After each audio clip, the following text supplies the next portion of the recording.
will be the logo that will run us through the year 2013.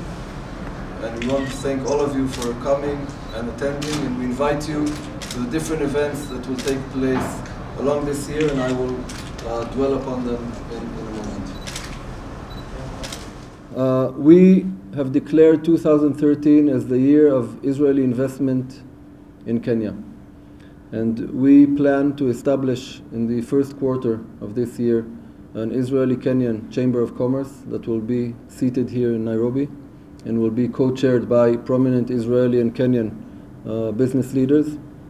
And through this chamber, we intend to bring delegations of investors from Israel to Kenya and to send delegations from Kenya to Israel in order to expose both markets to one another. I think the prime sectors of Israeli investment in Kenya will probably be agrotechnology, agriculture including animal husbandry, water management, and IT.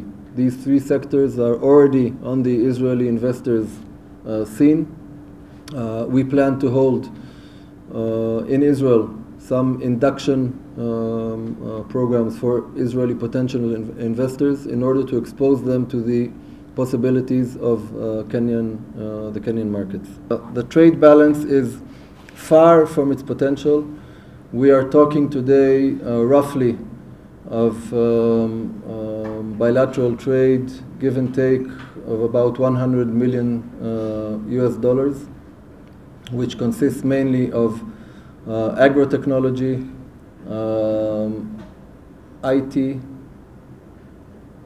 and some high-tech components coming from Israel into Kenya, and fish products, mainly fish products, and some artifacts going from Kenya into Israel. As I said, one of the objectives of this year is to bring in investors and to see these trade figures at least doubling, if not more. Well, the flights were stopped for security reasons. There were very severe security threats on Israeli flights landing here in Kenya. And obviously, if we want to resume them, we believe that these threats are no longer there. We will work with the Kenyan government to assure that these threats are no longer there.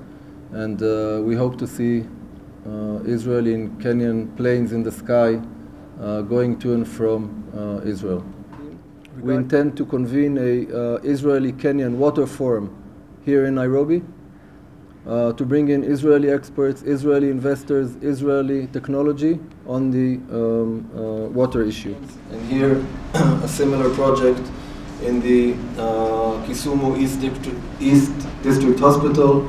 Again, we upgraded and actually established a trauma unit, an emergency unit. So what we've done, already started cooperation with